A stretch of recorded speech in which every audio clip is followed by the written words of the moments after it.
care providers are there, Middlesex Hospital and Community Health Center, and then a lot of our key people in city government and non-governmental organizations that are working in response to the pandemic, including Kathy Lekowitz. So Kathy, every week, brings information from the senior center to the public that way, and then brings feedback from the public back to the team at the senior center. So that has been a really great way to keep everybody informed about what's going on. I invite everybody to participate in that. We're always eager to have more participation, and it's something that on weeks where there's a lot to talk about when it comes to the health situation, that's what we were using it to talk about. But once our numbers started to subside, once it started to become more a question of how we sort of adjust to the new reality as opposed to be responding imminently to the crisis,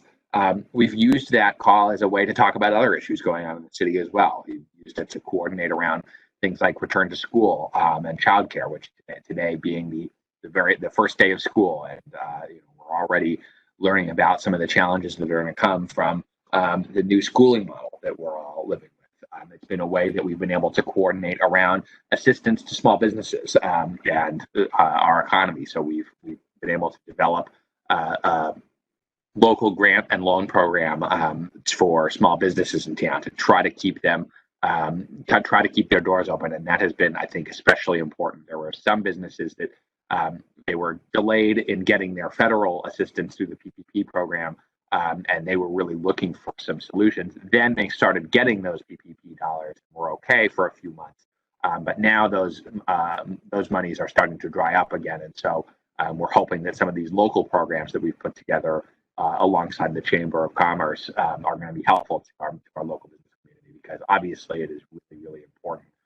This is a city and an economy and a downtown and then outside of downtown, everything rotates around the small business owners and when it comes to our economy, and it is so critical that they get the support. So that's where that idea, it was sort of cultivated, and we were able to pull the resources together to make it happen. And that is really how we have tried to approach our whole response, is in a coordinated way, by talking to all of the different relevant city agencies, making sure that our health department knows all of the key players that they need to be talking to, and that they have a direct line to our health department and to my office for when they have challenges with the city. And I think that it's a strategy that has paid off really well for us. I think that across Connecticut, we've seen a success story that was born out of a really difficult situation as one of the first states to have significant outbreaks,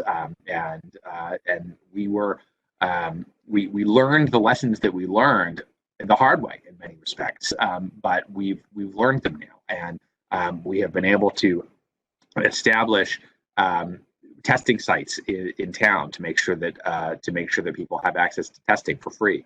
We have established, I think, an apolitical culture around wearing masks and social distancing in a way that has become, really heavily politically charged and, turned into a big culture war issue in so many places. We have managed to avoid that, and I think that everything that we've been able to accomplish at the local level has been on a bipartisan, cooperative basis, because we're all talking to one another, because we all want to do the best thing that we can do to help. And not always are we going to agree in the first instance, but by communicating, we've been able to come to some decisions that I think some of them we're still seeing how they're playing out, like the school schedule that we're going back with. But we know that everybody is operating in a new reality. Everybody is making decisions based on really limited information and limited resources. The key is when things start to go in the right direction or start to go in the wrong direction, you make adjustments based on how things are changing on the ground. And that's what we've been able to do by getting everybody communicating and talking to one another. And I think that the numbers sort of bear that out. It was just right before I came in here, I was on the phone with our public health manager, Kevin Elak, who was giving us a little bit of an update, just even partway through the day for our first day back in school. We have had low numbers in Middletown for a while. We've had low numbers statewide for a while. Many people might have read in the news that there was a big uptick a medium uptick in Danbury last week, and that there was some of the numbers seemed like they were starting to increase on their way eastbound down 84, sort of towards Middletown.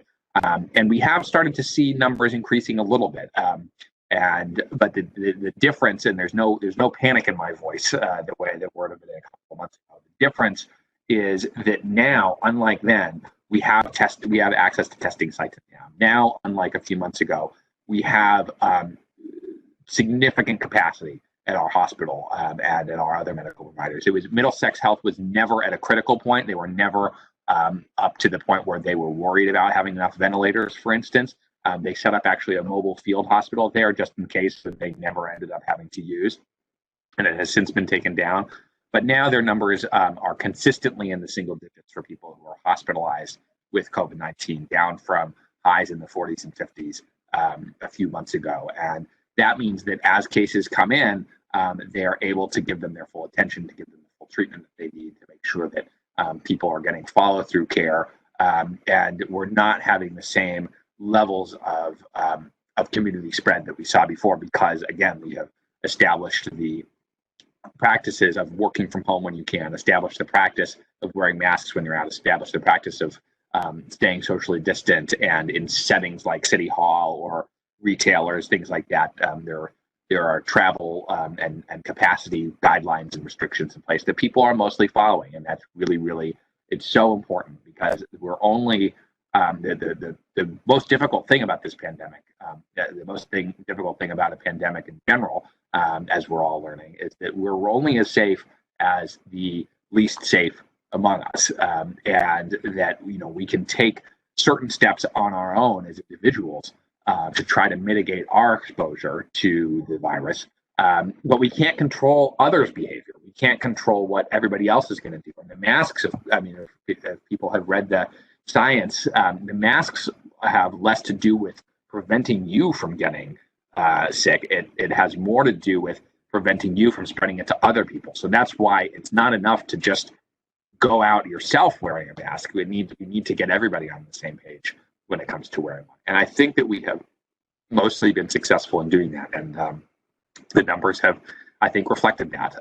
We have been for weeks preparing for the return to, I should say really months, we've been preparing for the return to school, as well as the return of Wesleyan University students, which happened a couple of days ago, and they started classes on, I think, Monday, the 31st. And we know that the best laid plans sometimes, once they meet reality, wind up not being sufficient and wind up having to change.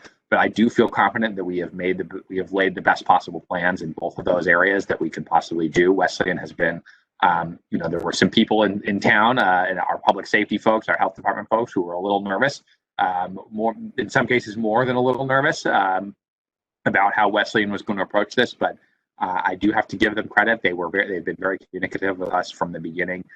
They have a really robust plan for keeping students on campus in these first few weeks and keeping visitors off of campus, and they have emphasized that is not because they don't want to share their facilities, but because they're trying to be good neighbors, basically, and keep the students on campus. They've tested everybody as they've come back to school, just as we're doing in our schools as well, and are going to be testing students and faculty every 2 weeks. And so far, their numbers have looked very good as well. So we're watching like a hawk every day what's happening in our schools and what's happening up on campus. Middlesex Community College has been great as well about bringing students back with safe protocols in place. And we're excited to see how that unfolds, apprehensive about how it's going to unfold. But I think, again, we have put good plans in place, and we have a team in place that is really good. It is now really used to adapting on the fly and making it work, whatever we need to do. So those are some of the things going on as it relates to our response to the pandemic. I'm really grateful to the Senior Center for really playing a big role in our response from day one, in coordinating some of the calls to members to make sure that you all had what you needed, and that you were hearing from people and you were hearing from the city and you knew where to reach us. I hope that has been successful in the eyes of the members, and I am also here to get feedback. So if there's anything that we can be doing more at the senior center. I would love to hear about that. We're also trying to keep things going when it comes to general government as much as possible. We did in the course of the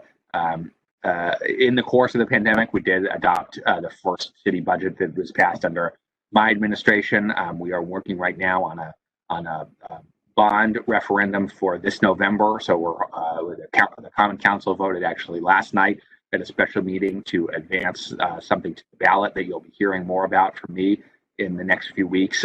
It is a bond initiative. It was passed unanimously by the Common Council, which was great, and I think really came from the fact that this is an initiative to spend not all at once, but over the course of the next 10 years or so, spend some city resources on acquiring property that is going to be key to growing our grand list and growing our tax base and growing our economy in the long term. And that's going to include new parking facilities in our downtown. It's going to include acquisition of some really key properties on the riverfront that we will be able to make some modifications to those properties and then find the best reuse for them possible, whether that's commercial redevelopment for some of the sites. We want to be able to have control over how those sites get used if we're going to go with a commercial partner.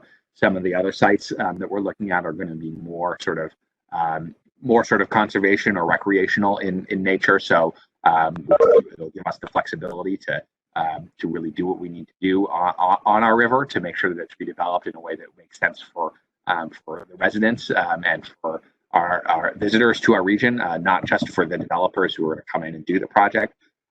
It is going to include a lot of road work. I know is a persistent issue that we heard about a lot on the campaign trail and have continued to hear about a lot since taking office.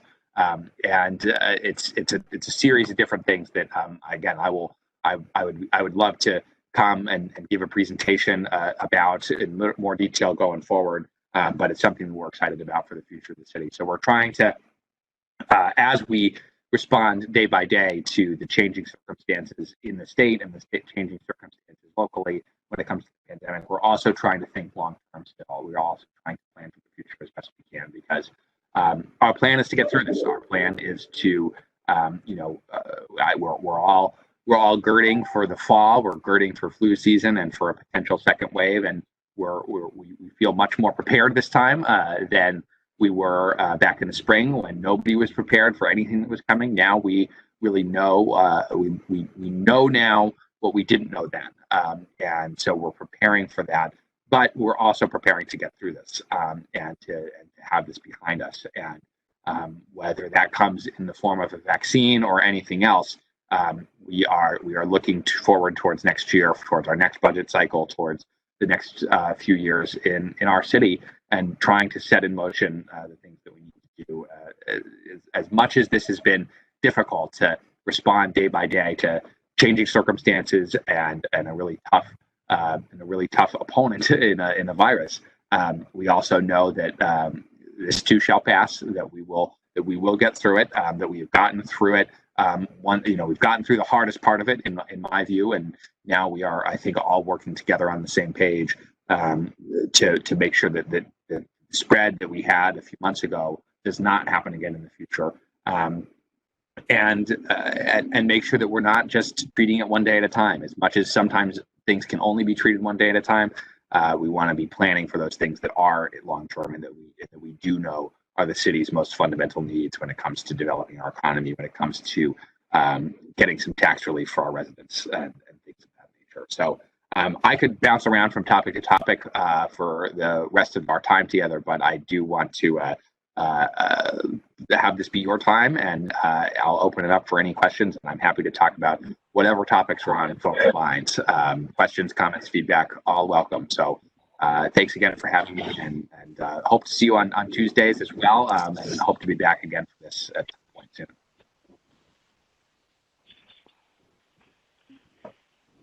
And you're not unmuted. Two other things, Mayor. I think City Hall is now open by appointment, correct?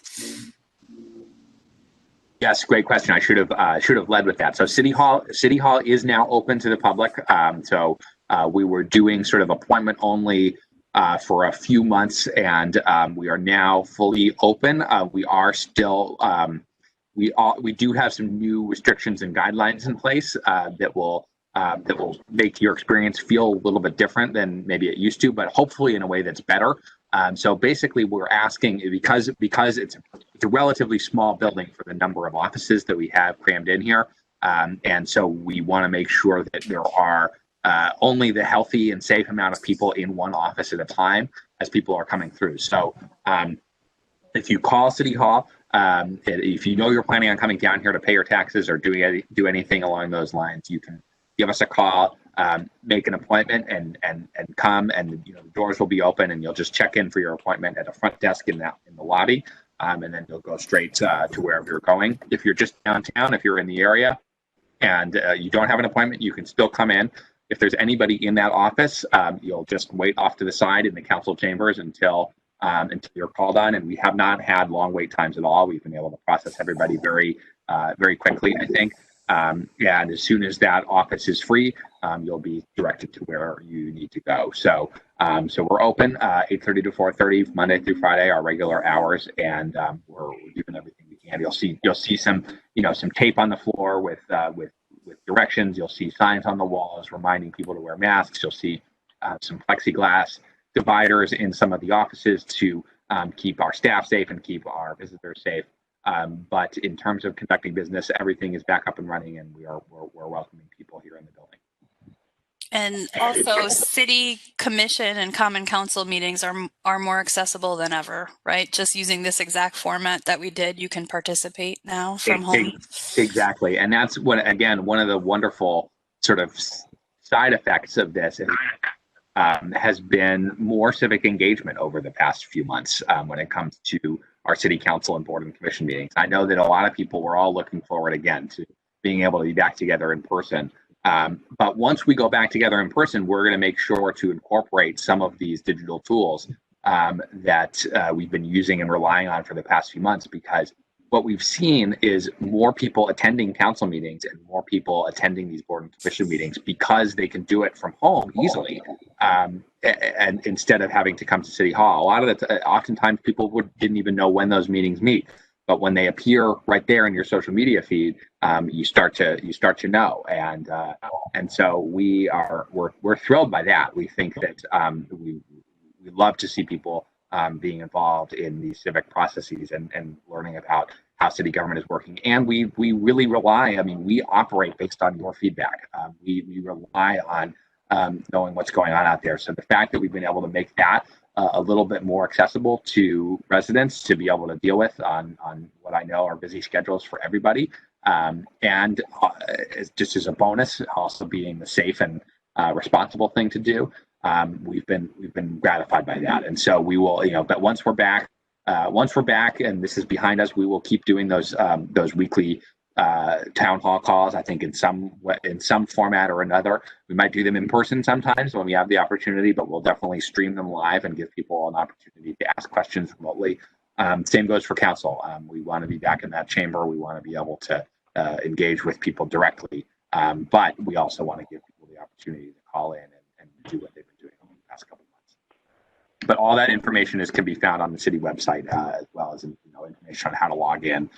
People can follow me on Facebook. You can follow certainly the Senior Center page, the rec page. We try to get everything out there in as many different places as we can. Okay, so we're going to open it up to questions and comments. I have a question. Yes. Yeah, this is Gerald Augustine, and I'm a 75-year-old disabled veteran. And I have a tenant upstairs that hasn't paid any rent for 5 months. And she did put in some assistance down at City Hall, and she was refused. So I just don't know what the process is exactly. So I don't know where to stand right now. Is that for the renters rebate program? Do you know? I believe so. Yes. Okay. Well, I called. Go ahead. I'm sorry. I was just going to say, if you want to give me their contact info, or if you want to give her mine, I would be happy to check in with the. I think it would be the assessor's office if that's the program, So I can very definitely good. check with her about, or check with them about the status Oh. of that. I'm sorry to, I know, great. sorry, go ahead, Jerry. Well, yeah, what is your contact information then? So my number is 860-638. 638, yes. 4801. 4801. Okay, thank you. I'll have her do that. That would be great. And I know how this is one of the really, really challenging things about this has been the incredible burden that's been placed on renters and homeowners and landlords alike. It's all sort of, I mean, everybody is sort of caught in a vicious cycle where renters can't afford to pay, which means that landlords can't afford to do maintenance and pay their mortgages and pay their utility bills. And people are kind of stuck in limbo. And the state has, I think, and I'm glad that the state has put in sort of the moratoriums that they've put in place. We don't want people to be losing their homes during this period of time, but there hasn't been a sort of strategy for how are people going to be made whole. There has not been a strategy of how either the landlords are going to get paid or how the renters are supposed to pay, 5 or 6 or 7 months worth of back rent as soon as things turn back on. So it's something that I've brought up with the governor a number of times, and they have put some substantial resources towards it, but I think there still needs to be a broader strategy. And so I feel for you in that situation. I'm sorry that you're dealing with it and that you're dealing with it. I appreciate that. Yeah, thank you. All right. I hope we can help too. Do we have other questions? I'll let her know. That would be it for me. Thank you. Who else has a question or comment? Don't be shy. No, this is not a shy group.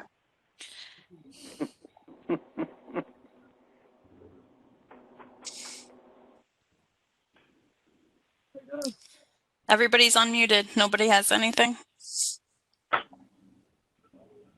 I have a question. This is more just a general issue.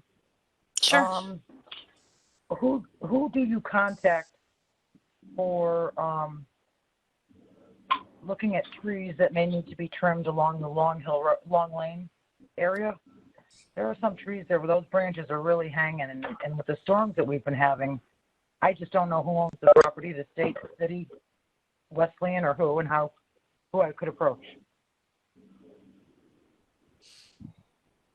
That's a great question, and that would be our public works department. Depending on where the property is, it may be something that we have to kick to Wesleyan. It may be something that we need to work with Eversource on if they're close to power wires, power lines.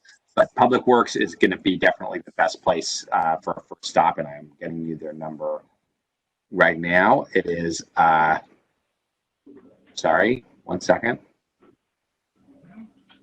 All the numbers start the same way and then they change at the end. So I don't want to make sure that I think I have it from memory, but it is 860-638-4850. And just let them know what you're calling about, and they will be able to sort of take it from there. I will also use this as sort of an opportunity to let people know that we are working on rolling out, and it's going to be piloted next month, I believe, a new platform for responding to these types of issues, to these to tree branches, to potholes, to all of the regular city maintenance issues that come up, and that we now ask people to call City Hall or email City Hall about. It's a platform called C-Click-Fix, which is going to allow residents to use through an app on their device or through a website, report those types of things in a much more streamlined manner. And however you choose to report them, whether you're still calling in, whether you're sending an email, or whether you are using the C-Click-Fix platform, it's going to streamline everything on the back end as well. It's going to make the city, I think, much more efficient responding to those sorts of things. So that's one of the projects we've also been working on for months. We're excited to unveil in the next few weeks. Okay, thank you so much. Thank you. Any other questions, comments? Nope. Mayor, thank you so much for joining us today. Well, thank you all very much, and I hope that we can make this an ongoing thing. And if questions do come up, please don't hesitate to reach out anytime. You can reach out through Ann or Kathy or anybody. And thanks for all that you're doing. We're lucky to have such a great senior center with so many great members, and whether it's Marianne who's sewing masks to help keep us all safe, or anything else, that you guys are all playing a role in this. So I appreciate that, and thanks for taking the time today to be with me. Thanks. Goodbye, everybody. Bye. Hey, Mayor. Thank you. Hey, Ann. Thank you, Mr. Mayor. Thank you. Thanks, everybody. Hey. Bye.